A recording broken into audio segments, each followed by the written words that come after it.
Ini baca Al-Qurannya sudah ikut semua kan? Semua, mudah-mudahan apa yang kita baca kita mendapatkan kebaikan dan pahala dari Allah Subhanahu wa Ta'ala. Baik, sekarang Ibu absen dulu sebelum kita belajar. Sebelum absen kita berdoa dulu, semua berdoa. Ayo berdoa kelas dipimpin doa. Siap. Doa dimulai.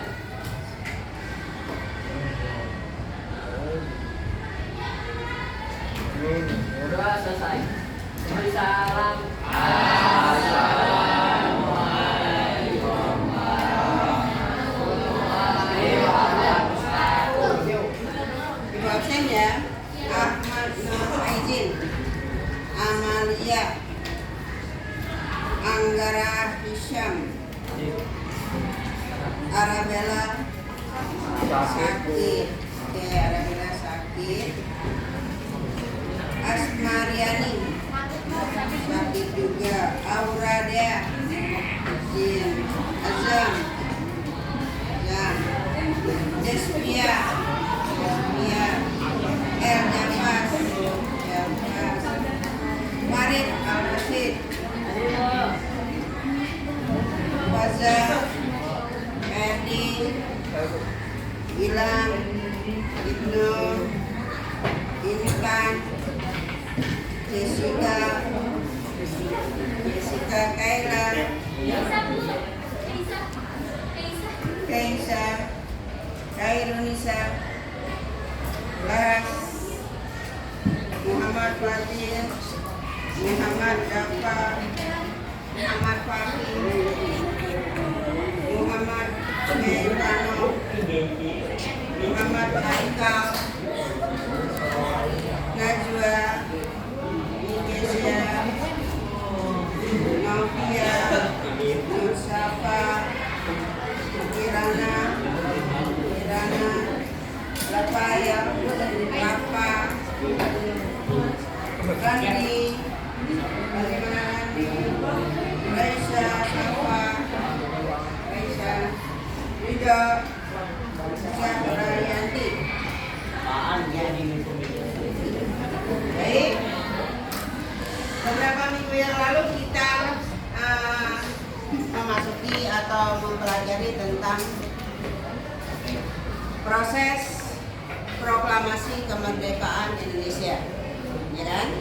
Kemudian setelah selesai materi proklamasi, kita masuk ke materi yang baru, yaitu perdagangan internasional.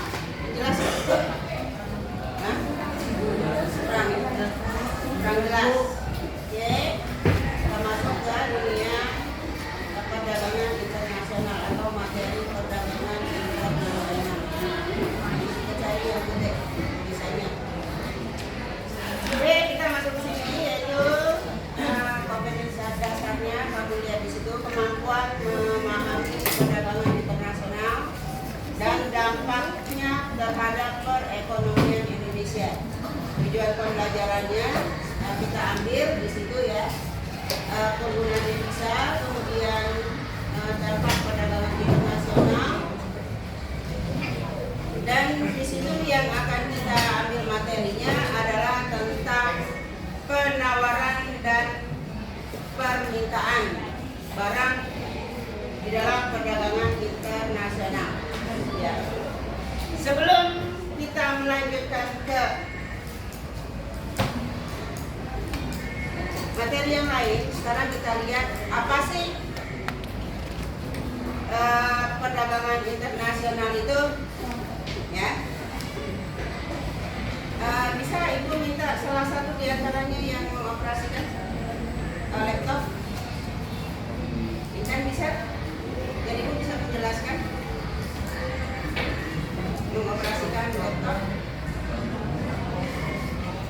Oke, sekarang Ibnu dibaca. Apa pengertian perdagangan internasional?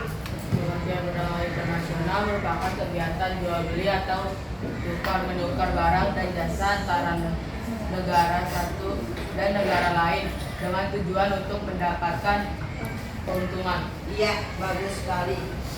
Berarti perdagangan itu adalah jual beli atau tukar menukar barang. Ya. Kita pasti kalau dulu kan barter, kalau sekarang pakai uang ya, pakai valuta. Antar satu negara dengan negara yang lain, baik itu barang maupun jasa. Kalau dia berbentuk barang, maka barang itu ya, entah itu hasil bumi, bahan mentah atau barang jadi. Kalau dia berbentuk jasa, berarti itu bisa juga berbentuk misalnya bepergian ke luar negeri atau jasa guru, ada guru ya, tukar menukar guru. Kemudian ada lagi jasa pengacara, ya pengacara. Nah, bisa juga pengacara dari luar negeri, misalnya ke Indonesia kita bayar dengan mereka. Kalau pengacara kita yang udah bagus, yang udah top, dia bisa juga ke luar negeri dan itu dibayar.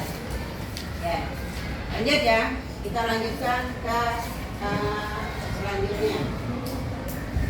Ciri-ciri perdagangan internasional.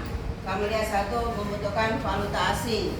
Valuta asing itu berarti pembayaran yang menggunakan mata uang dari negara asing. Contoh valuta apa? Satu, mata uang asing. Dolar, terus yen, terus pound sterling, terus euro, terus apalagi rupiah. Rupiah nggak terlalu dipakai, tapi kalau untuk hubungan perdagangan dengan negara-negara itu bisa dipakai. Tapi untuk internasional yang dipakai itu euro, pound sterling, kemudian dolar Amerika, kemudian yen. Itu yang paling tinggi. Oke. Yang kedua, transaksi membutuhkan waktu yang lama. Ya kan? Transaksinya membutuhkan waktu yang lama. Kenapa waktu yang lama? Kenapa?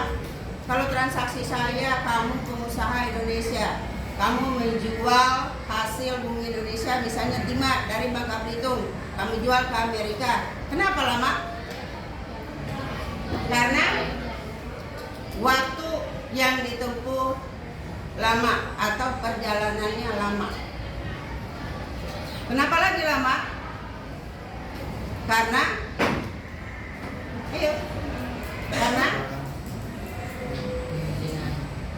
mengurus berbagai macam perizinan. Kemudian dia harus ngantri di bea cukai atau di pelabuhan-pelabuhan di mana kita melakukan transaksi tersebut. Yang ketiga, cara pembayaran yang relatif rumit menggunakan letter of credit. Ya, rumit. Mau apa sih? Mau dibayar di muka atau dibayar separoh atau kredit dan lain sebagainya. Nah, itu rumit. Kenapa rumit? Karena ada kesepakatan. Kesepakatan antara pembeli dan penjual. Kita pakai mata uang apa? Nah, dari kesepakatan misalnya kamu pengusaha dari Indonesia mau masukkan barang ke Jepang, ada kesepakatan antara pengusaha Jepang dengan pengusaha Indonesia. Kita pakai mata uang apa nih? Itu ya. Setelah tahu, oke, kata orang Jepang kita pakai mata uang yen. Kalau sudah sepakat, disepakati lagi bagaimana cara pembayarannya. Apakah pakai cash ataukah pakai kredit atau pakai tempo? Ya, tempo. Misalnya kalau tempo itu sekarang dibayar barang dulu masuk. Setelah barang masuk, kami akan bayar setelah barang sampai, dan dalam jangka waktu 1 bulan. Misalnya satu bulan, walaupun barangnya sudah sampai, kalau waktunya belum 1 bulan, itu nggak dikasih, nggak dibayar. Yang keempat, yaitu menyesuaikan dengan apa tuh?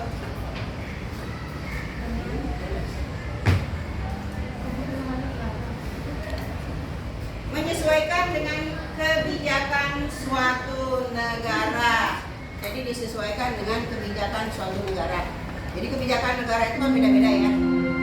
Misalnya Indonesia, misalnya Jepang. Saatnya jam 2 dimulai. Terus kalau orang Jepang itu ada It's time to begin the Dari second kebijakannya half. itu maka muncullah yang namanya kuota. Kuota itu jumlah barang yang boleh masuk ke suatu negara. Itu namanya kuota. Ya. Kemudian kebijakan lagi, misalnya Jepang. Jepang itu ada kebijakan yang namanya kebijakan perdagangannya ya, namanya politik dumping. Politik dumping. Ini adalah kebijakan Jepang juga. Politik dumping itu adalah politik yang menjual barang dalam negeri ini mahal dan dijual di luar negeri ini harganya murah. Itu kebijakannya, politik dumping namanya. Terus apa lagi? Misalnya masih banyak ya contohnya kebijakan lain. Misalnya lagi apa? Ya, kamu apa? Kebijakan daripada pemerintah untuk terjadinya jual dan beli. Di situ ada 4. Kemarin ada kan? Ibu kasih tugas. Ada nggak? Ada. Ya, kamu lihat. Kota. Terus apa lagi? Coba kamu cari.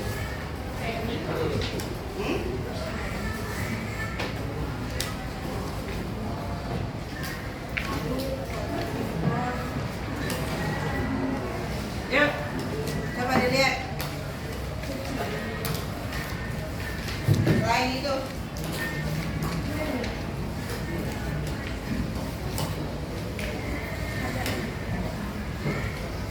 oke, masih banyak lagi ya kebijakan-kebijakan di dalam suatu negara. Misalnya dia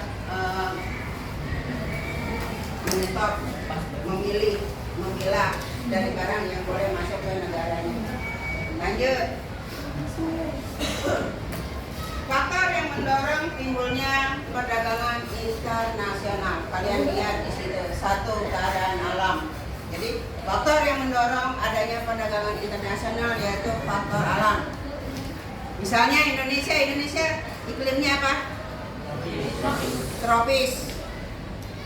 Indonesia mempunyai banyak sumber daya alam. Misalnya lagi kita lihat negara-negara di Afrika. Negara Afrika itu negara tandus.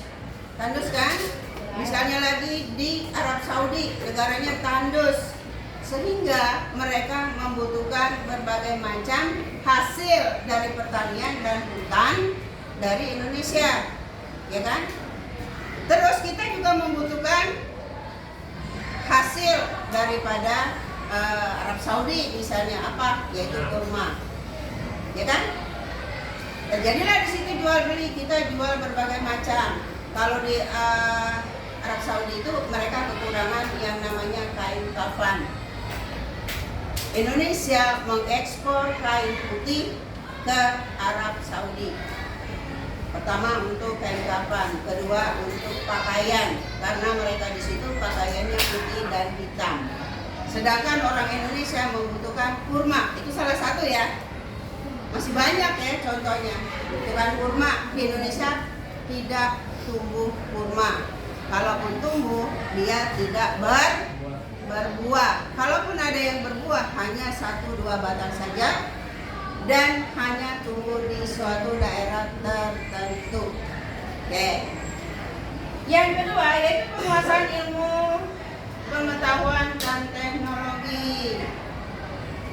Ya, seperti yang kamu tahu bahwa terjadi perdagangan karena adanya penguasaan ilmu pengetahuan dan teknologi. Indonesia ini sebenarnya sudah bisa bikin mobil atau belum?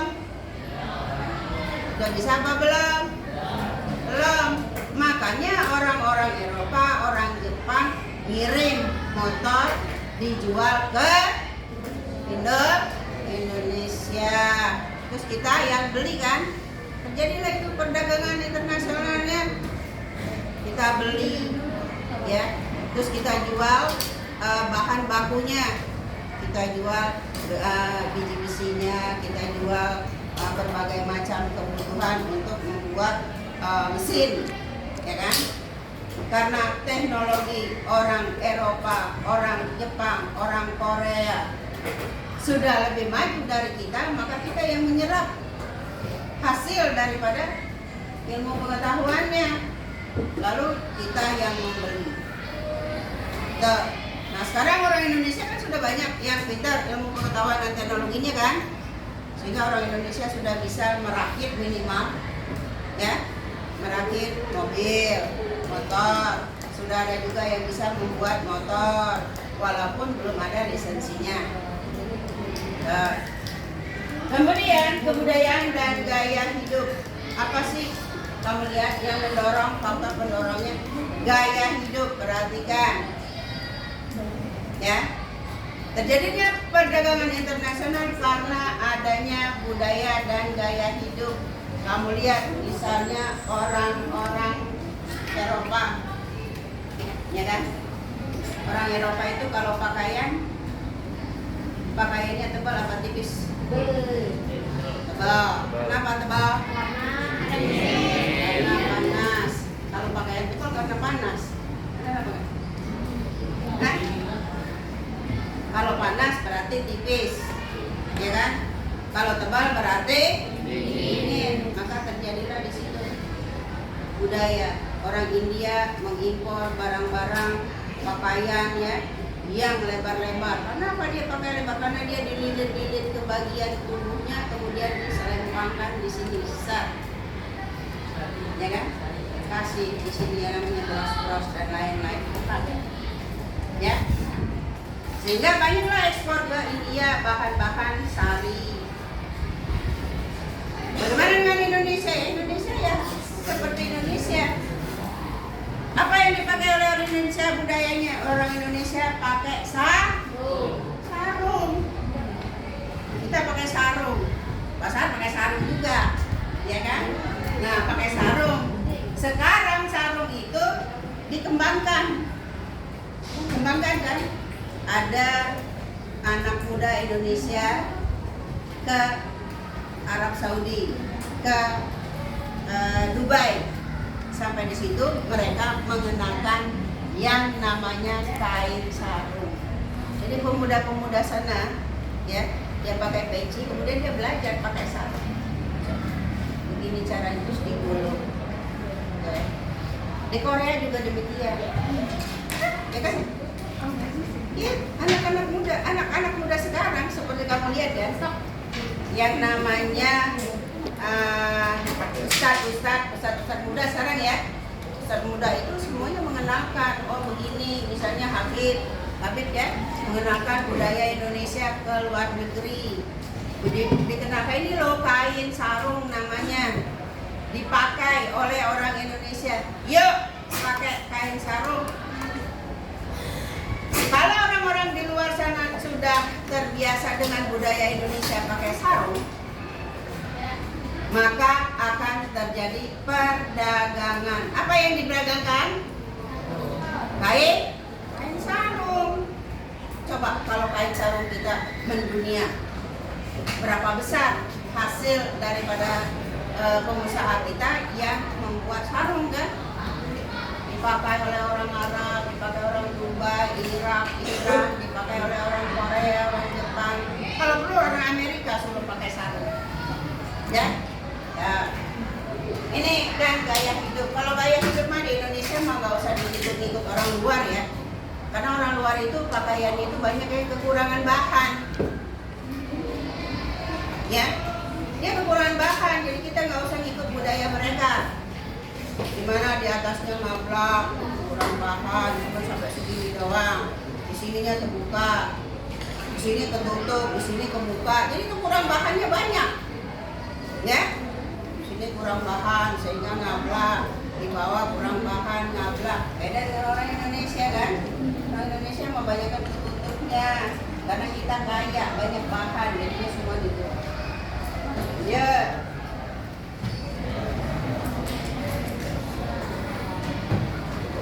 Ekspor dan impor. Sekarang ikutannya. Ekspor itu apa sih?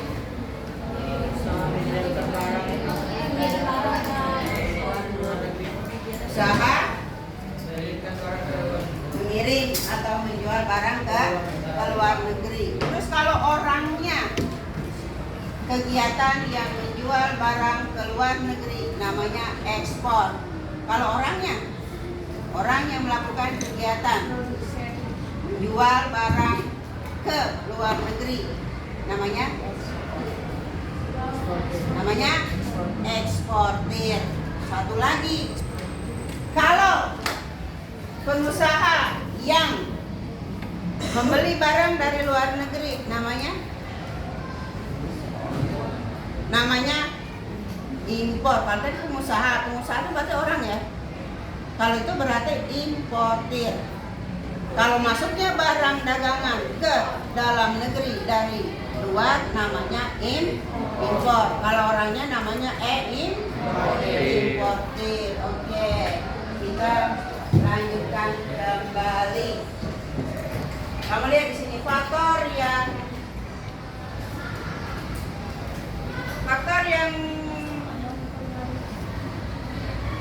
perkembangan ekspor. Satu, keadaan pasar di luar negeri.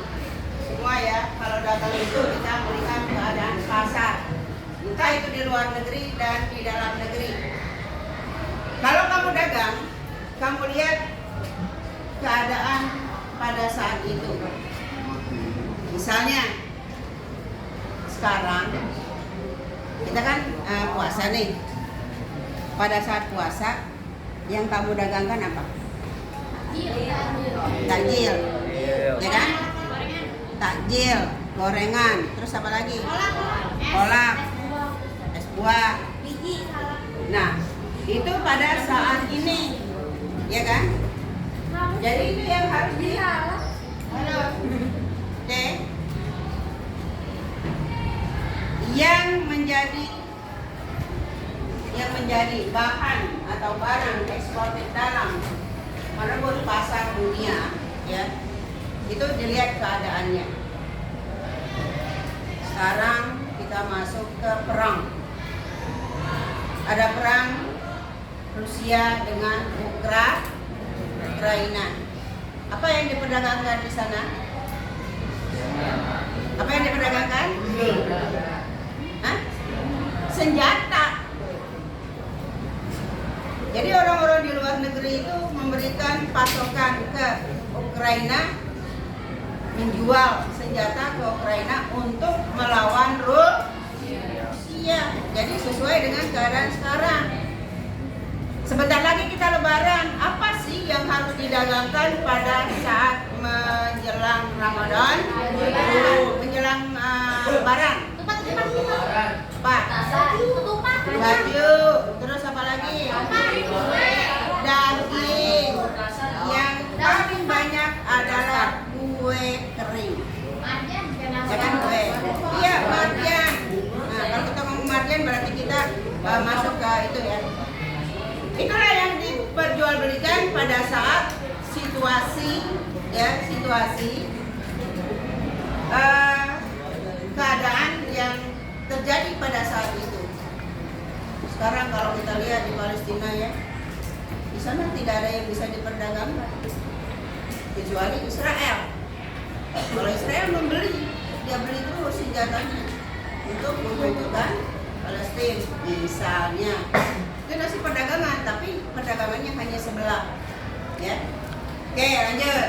Itu untuk ekspor tadi ya, untuk merebut pasar ekspor. Misalnya kalau Indonesia itu kan ada yang namanya ekonomi kreatif.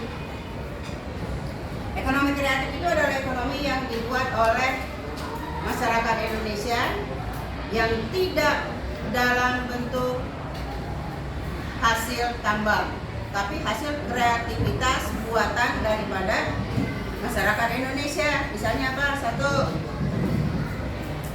contoh, misalnya ya, misalnya lukisan bisa, misalnya lagi Paras, ekonomi kreatif, satu lukisan, terus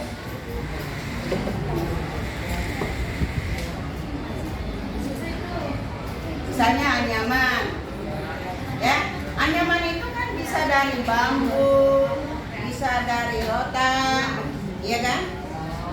Dari anyaman-anyaman yang dibuat sedemikian rupa, dibuat sedemikian berwarna-warninya, ya, itu bisa diekspor ke luar negeri. Salah satu contoh itu mestinya sudah diekspor, tapi sekarang belum. Itu ada anak muda ya yang membuat cara menggulung rokok dengan cara yang sangat mudah dan tradisional. Dia buat kotak, ya, kotak kayak laci seperti itu, kemudian dia buat demikian rupa, kemudian setelah ditaruh tembakaunya dengan berbagai macam ramuan, terus dia tarik, dorong dan tarik, itu dia akan menggulung dengan sendirinya. Nah, alat yang kecil begitu, satu bisa untuk variasi untuk pajangan di rumah, ya. Yang kedua, dia mempunyai fungsinya itu menggulung rokok. Ya. Misalnya lagi di Indonesia kan banyak banget anyam-anyaman ya. Anyam-anyaman misalnya keranjang yang terbuat dari rotan, keranjang yang terbuat dari bambu, ya, dari bambu, kemudian dibuat sedemikian rupa. Setelah dibuat sedemikian rupa, kemudian dijual ke luar negeri. Lanjut. Fashion show. Kalau fashion show itu termasuk diantaranya jasa, ya. Dia bukan untuk barang, tapi dia jasa. Ya, misalnya fashion show, kemudian film, ya, pengacara, guru, dokter, perawat, bidan, itu jasa namanya. Kita lihat yang kedua yaitu impor. Impor itu coba dibaca. Indonesia, baca. Impor adalah usaha mendatangkan atau memasukkan barang-barang dari luar negeri. Impor Terjadi karena satu, industri dalam negeri belum menghasilkan barang tertentu. Dua, industri dalam negeri belum dapat mencukupi kebutuhan dalam negeri. Oke. Kita lihat impor tadi sudah ya. Impor itu adalah usaha yang mendatangkan barang dari luar negeri ke dalam negeri.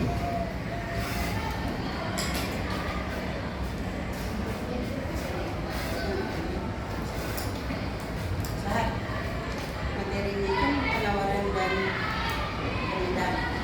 Coba saya tampilkan. Kayak gitu ya.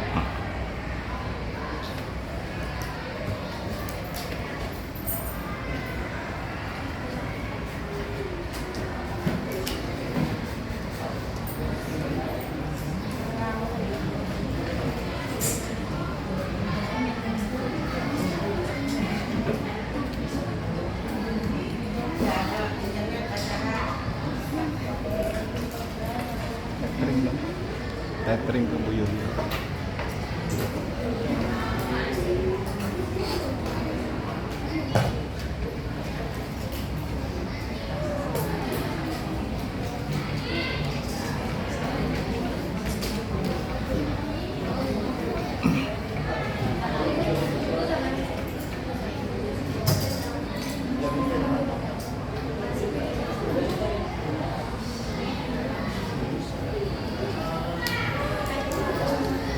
Ya, sekarang kita masuk ke permintaan dan penawaran terhadap perdagangan internasional. Ya, Ahmad Nur Faizin, coba kamu baca.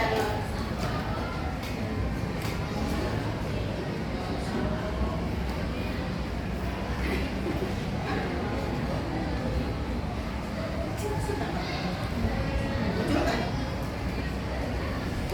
Amel, baca Amel. Kamu baca? Amel. Amel. Amel. Mama ibu amal bu. Amel kenapa sih? Maaf, kalau mau Mel ya maaf.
faktor yang mempengaruhi penawaran dan permintaan.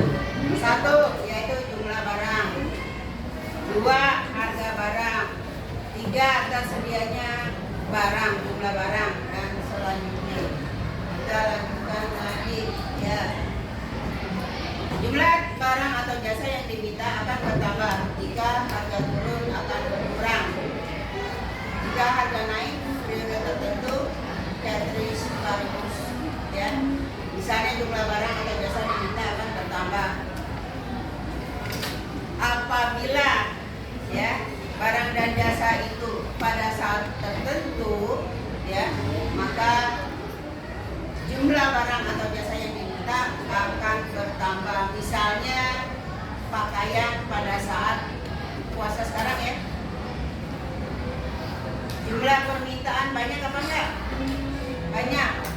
Maka jumlah yang disediakan banyak atau tidak? Banyak. Yang kedua, jika harga turun dan berkurang ya, demikian. Misalnya kemarin kamu lihat nggak di TV, ya kan? Di TV itu kan banyak sekali buku yang dibuang, ya kan? Buku dibuang sampai 1 truk bertruk-truk dibuang. Kenapa? Karena buku harganya turun. Karena buku harganya turun. Berarti permintaan tidak banyak ya. Gak banyak orang yang suka makan buku. Atau mungkin karena sedang cuacanya tidak bagus. Atau mungkin keterlambatan daripada pengiriman sehingga bukunya hitam. Lalu setelah sampai di pasar Indo ya, tidak banyak penjual yang ingin membeli buku tersebut, sehingga daripada buku itu busuk sedemikian rupa, akhirnya oleh penjualnya dijual satu kotak, apa namanya, satu box ya. Satu box itu dijual dengan harga yang sangat murah, Rp10.000. Sampai-sampai orang percaya nggak, antara percaya dan tidak. Beneran Bu, ini 10.000. 10.000 seapa? Satu box. Satu box itu ada kali 10 kilo. 10 kilo diberikan sedemikian rupa hanya untuk yang penting. Ya udahlah, yang penting bisa beli bensin ya untuk kembali lagi ke Palembang. Kasihan ya orang Palembang, bukunya murah. Nah, karena musim hujan juga. Lanjut. Permintaan, hukum permintaan kamu lihat di sini. Faktor-faktor yang mempengaruhi permintaan. 1. Harga barang itu sendiri. Kalau harganya murah berarti banyak yang beli ya. Kalau murah banyak yang beli nggak? Halo? Ya. Kalau harganya mahal banyak yang beli nggak? Misalnya mobil ya, mobil yang harganya murah, misalnya Ayla, Aidia, Nubila, salah ya. Itu ya, harganya terjangkau oleh masyarakat umum. Kalau Lamborghini banyak nggak yang beli? Ini kan banyakan Avanza kan? Banyakan Avanza ke Lamborghini di jalanan. Avanza. Artinya ya, semakin mahal harga suatu barang, maka semakin sedikit jumlah orang yang beli. Karena tidak semua orang kaya. Yang kedua adalah selera. Ya. Yang kedua selera itu yang mempengaruhi daripada permintaan. Selera ya. Misalnya Farid misalnya, dia selera pakai baju koko yang ada bordir-bordirnya ya. Misalnya lagi Muhammad Dafa, dia seleranya yang polos misalnya kan. Jadi tergantung daripada selera. Sama makanan juga demikian kan. Kamu seleranya apa? Manis, pedas. Kamu seleranya pedas juga, seleranya manis, seleranya manis. Ada juga yang seleranya gurih, ya kan? Jadi tergantung selera. Kalau zaman sekarang anak-anak zaman now, ya, itu seleranya hanya yang pedas-pedas, ya. Pedasnya juga ada tingkatannya. Tingkatannya itu apa namanya? Level. Ini bakso atau ini mie ayam, mercon. Itu yang super pedas, ya kan? Ini ada makanan. Pedasnya level berapa? Level 1, 2, 3, 4, 5, 6, 7, 8, 9, 10. Yang level 10 sekali makan langsung ke kamar mandi. Kan gitu ya. Ada juga orang yang makan makanan yang pedas itu, setelah dia makan dia langsung masuk ke rumah sakit. Ada, ya. Ada yang cabai dari luar negeri itu ya, pedasnya nggak kira-kira kan? Pedas apa? Cabai apa namanya? Nah, itu sangat pedas, ya. Sehingga tidak cocok untuk orang Indonesia. Sekali kita makan, kita bisa langsung masuk rumah sakit. Yang ketiga yaitu pendapatan. Halo. Yang ketiga pendapatan. Jadi tergantung pendapatan, semakin banyak pendapatan seseorang maka semakin banyak juga pengeluarannya. Sekarang kamu misalnya gajinya nanti 10 juta, ya kan? Amin dong. 10 juta, kamu bisa beli ini.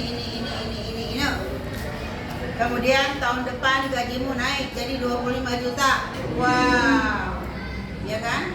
Yang tadinya kamu beli motor biasa, sekarang mau cari motor yang tinggi, yang joknya tinggi supaya bisa nungging. Maksudnya yang di belakang. Biasa kan anak zaman sekarang kalau naik motor yang tinggi kemudian nungging kan? Kalau cowoknya ada di depan, ceweknya langsung melangkah. Nah, begitu. Terus kalau boncengan begini,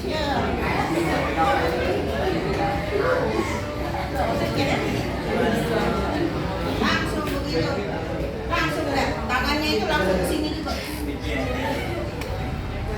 Nah, itu namanya pendapatan. Semakin besar pendapatan seseorang, maka semakin besar juga pengeluaran seseorang. Yang ketiga, jumlah penduduk. Coba kamu kasih contoh. Kalau jumlah penduduk apa? Laras atau kamu nih? Belum apa namanya? Faktor yang mempengaruhi permintaan dilihat dari jumlah penduduk.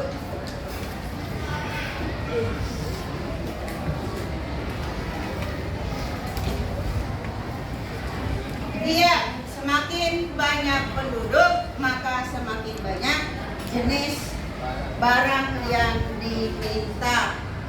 Misalnya orang Jakarta ini kan banyak ya. Ada orang Palembang, ada orang Ambon di Jakarta ya. Ada orang Batak, ya. Orang Batak nyarinya kalau dia masak dia mencari buah yang kecil-kecil namanya andaliman. Kalau orang Jawa bisa nggak dia makan andaliman? Bisa. Kenapa? Pedas. Pedasnya itu sampai nyelekit, tapi segar. Nyelekit ya, nyelekit.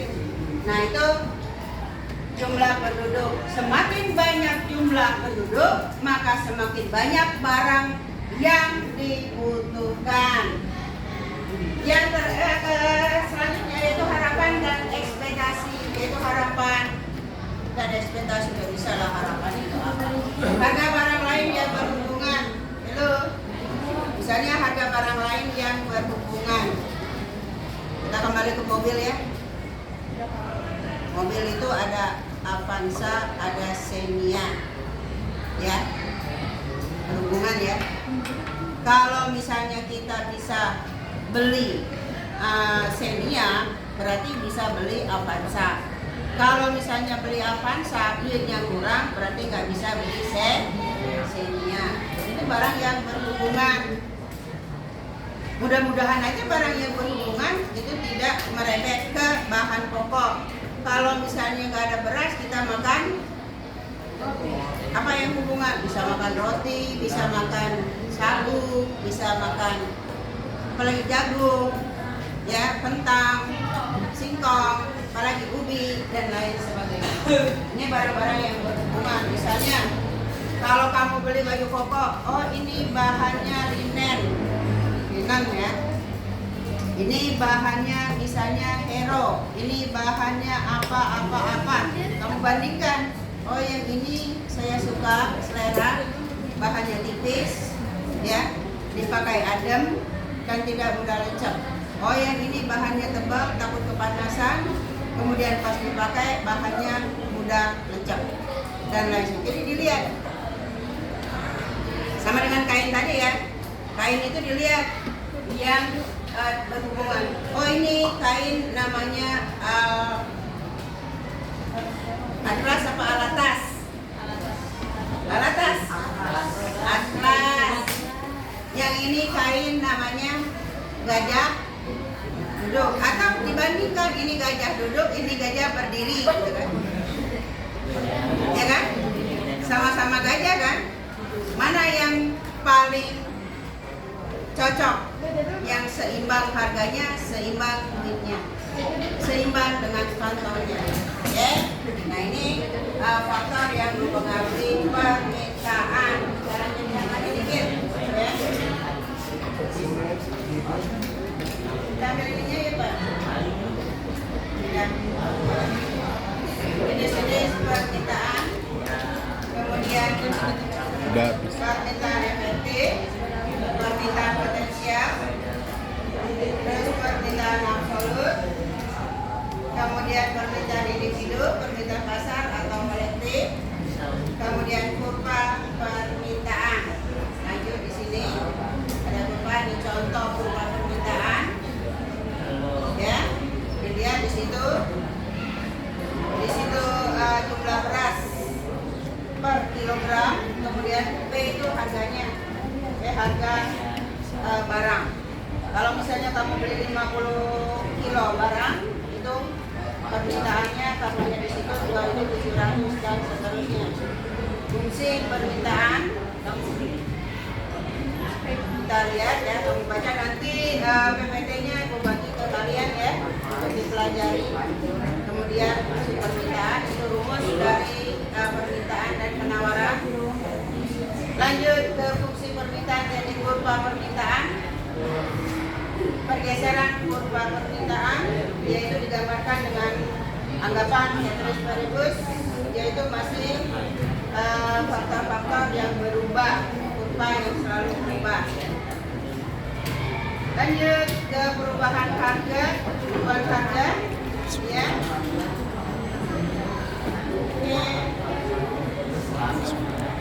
Berhubung waktunya sudah habis, maka kita lanjutkan untuk minggu depan, ya. Sekarang Ibu tanya sebagai refleksi ya Pak Sahat. Ibu tanya,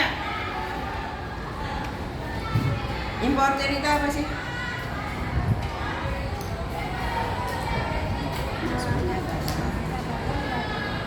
Dari luar negeri ke dalam negeri, atau perdagangan dari luar negeri ke dalam negeri, atau barang masuk dari luar negeri ke dalam negeri. Oke, kemudian tadi kita sudah masuk ke faktor-faktor yang mempengaruhi perdagangan internasional ya. Salah satu di antaranya apa?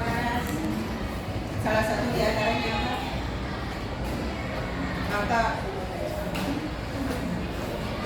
ya, faktor yaitu sumber daya alam.